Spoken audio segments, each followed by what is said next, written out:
Te encontrei no mais sublime e doce amor. Você é pra mim precioso como uma flor. Meu querido irmão João Ribeiro, a paz do Senhor Jesus e a paz do Senhor Jesus a você, ouvinte, que está nesse momento aí na sua caminha ou no seu trabalho ou dirigindo, seja onde você estiver, receba esta gloriosa paz. Eu vou falar um pouco sobre o Salmo 133, que é o penúltimo dos 15 poemas da coletânea Cântico dos Degraus, e trata-se de um salmo sapiencial, um salmo de sabedoria, ou seja, que traz exemplo de conduta. E este salmo aqui, 133, ele celebra os bons relacionamentos, retratando de uma forma tanto literal como também metafórica, os benefícios que são colhidos pelo exercício da união, o exercício da amizade. Foi um salmo escrito por Davi. Davi, ele foi pastor de ovelhas e também foi rei em Israel.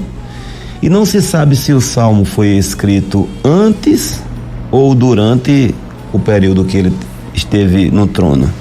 O importante é que Davi, ele falou como assim uma pessoa que desfrutava as bênçãos de viver em harmonia. Ele era um homem querido por todos, porque era uma pessoa realmente muito fácil, né? Boa no trato com as outras.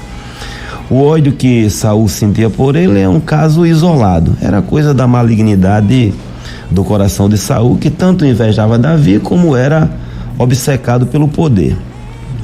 Agora eu queria que você me ouvisse antes uma ilustração, para me tirar aqui uma defesa prévia de minha parte.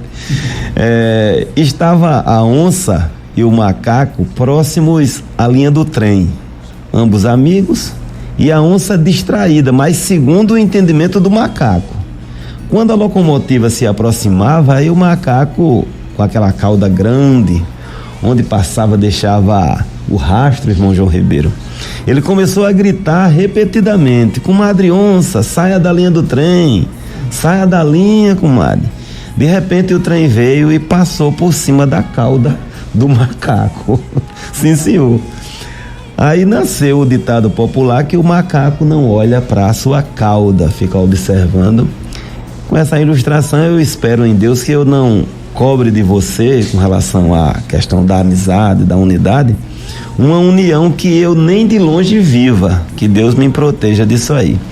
O Salmo 133, ele contém apenas 3 versículos. O título diz Cântico dos Degraus de Davi. Para a maioria dos biblistas, esse título aqui é uma alusão, no caso Cântico dos Degraus, é uma alusão às viagens que os judeus faziam para as grandes festas tradicionais de Jerusalém, que havia convocação nacional. Era a festa da Páscoa, a festa de Pentecostes e também a festa dos tabernáculos. Vamos ao texto. Diz assim: Oh, quão bom e quão suave é que os irmãos vivam em união. É como o óleo precioso sobre a cabeça, que desce sobre a barba de Arão, e que desce a orla das suas vestes.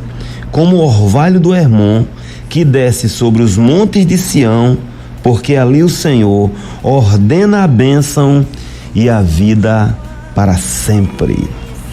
Os amigos, meu querido, eles são bênçãos presenteadas por Deus e que facilitam o nosso viver. E os amigos, eles estão em todos os lugares. Basta um olhar atento, um olhar disposto a ofertar o melhor de si, ofertar o melhor de nós. Aliás, meu irmão João Ribeiro, se a gente olhar, nem precisa se esforçar para oferecer o melhor. Os amigos, eles são hábeis. Eles captam o melhor de nós, mesmo diante das nossas imperfeições. Há uma boa vontade natural no amigo, aquele que quer ser amigo, né? E os amigos, eles nos acolhem assim no seu seio, seja em que momento for, e nos fortalecem até contra distúrbios emocionais, psicológicos, não é? É muito natural isso aí entre as boas amizades. E as boas relações, eu digo relações pessoais, não virtuais, é importante que se frise isso, elas nos enchem de alegria e também melhoram o nosso amor próprio, sabe? Eleva a nossa alma.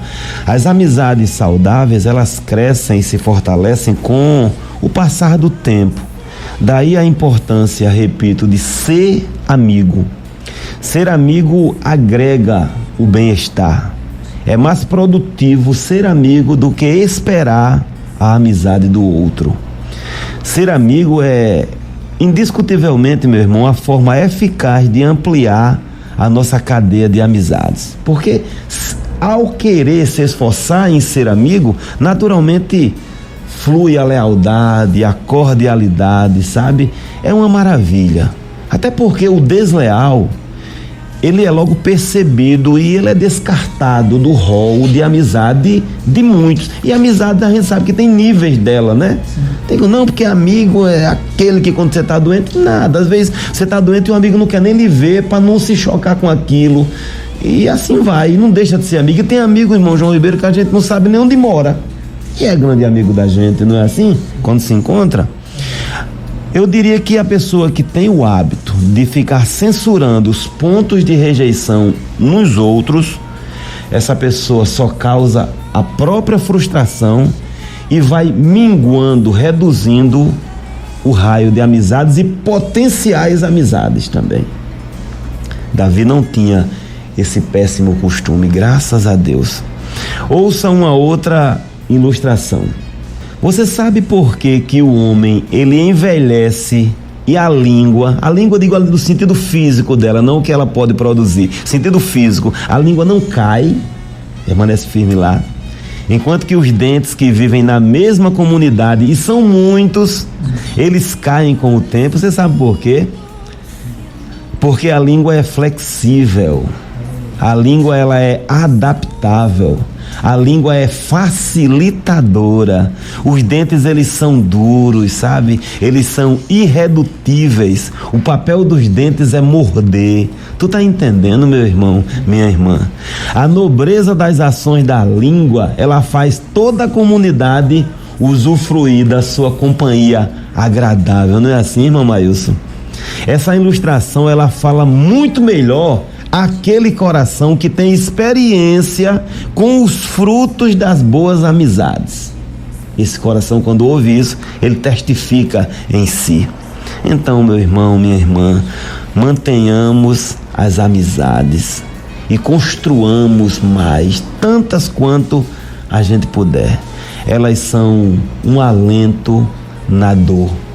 Como o tema central deste salmo, ele é união, ao frisar a união entre os irmãos, é o que o poeta está exaltando, ele está falando aqui da unidade que deve ser promovida inicialmente, ou melhor, promovida, tiro inicialmente, pelo povo de Deus. Não importa se o referido irmão, ele é evangélico ou não. O servo do Senhor, aquele que faz parte da família do Senhor, ele se esforça, é natural isso nele, ele se esforça para fabricar essa irmandade. Quando não dá, não dá, porque ele é amigo, ele não perturba, sabe? O escritor aqui, Davi, ele era um homem patriota por excelência. Ele está sugerindo que a nação judaica vivesse sem discórdia. Caso os irmãos viessem a brigar entre si, aconteceu algumas raras situações, né? Israel, ele é uma família de 12 irmãos, a gente sabe disso. Caso isso viesse a acontecer, no caso a contenda, eles corriam o risco de perderem a posição distintiva entre as nações, uma vez que o Senhor, ele não tem negócio com contenda. O Espírito de Deus, ele não opera onde há contenda. Fica aquele clima pesadão, uma coisa triste. O Senhor, ele é o Deus da paz, da paz. Ele é o príncipe da paz. Não é de paz, é da paz. Aquela única, sabe? Que é dele.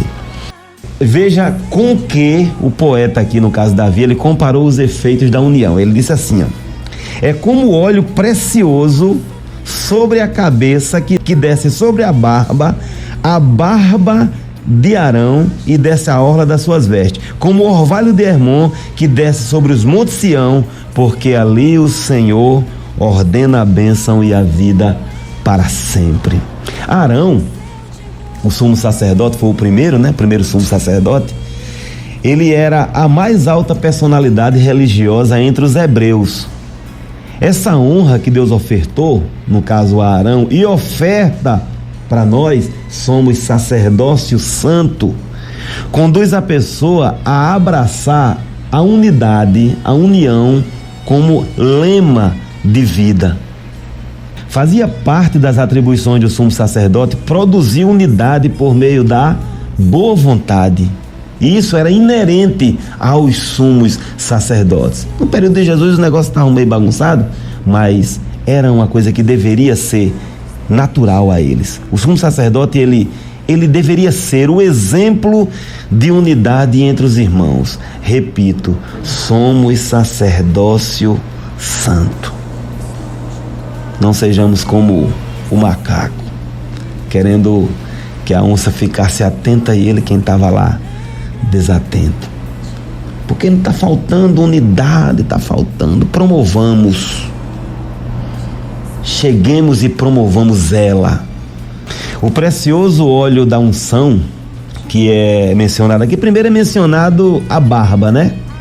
Que para os judeus da época, a manutenção da barba grande, uma barba cheia, ela dava um alto grau de respeito. Uma barba bem definida era sinal de distinção, de temor a Deus, sinal de sabedoria, tipo óculos da antiguidade, né? Mas era apenas hábito cultural. Nós da Assembleia de Deus, culturalmente a gente raspa o rosto.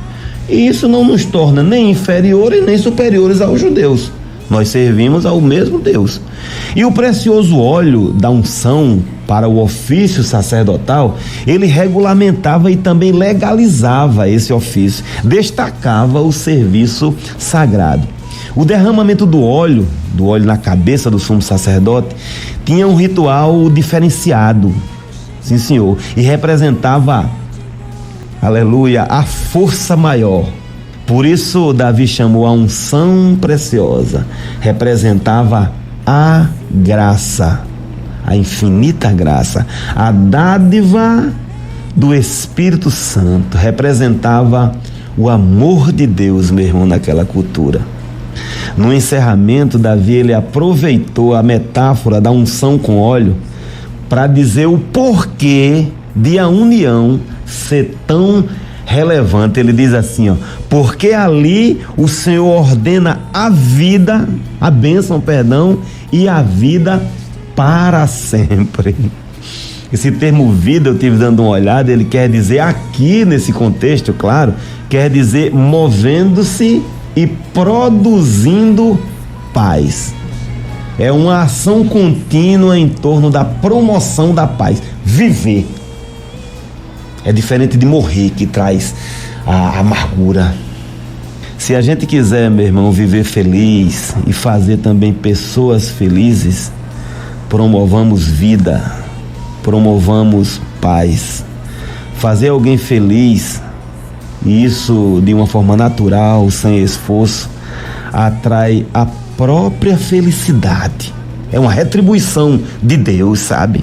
Ainda que a gente viva os infortúnios desse mundo de aflição, aquela coisa de Deus lá dentro do nosso coração fica viva, permanece viva. Quem faz bem e gosta de fazer bem, não vive inquietado pelo remorso. Não. Quem faz bem vive a paz com Deus, vive a comunhão com Deus. Eu encerro por aqui esta palavra de mais de um cunho reflexivo para mim e para você, debaixo da graça de Deus.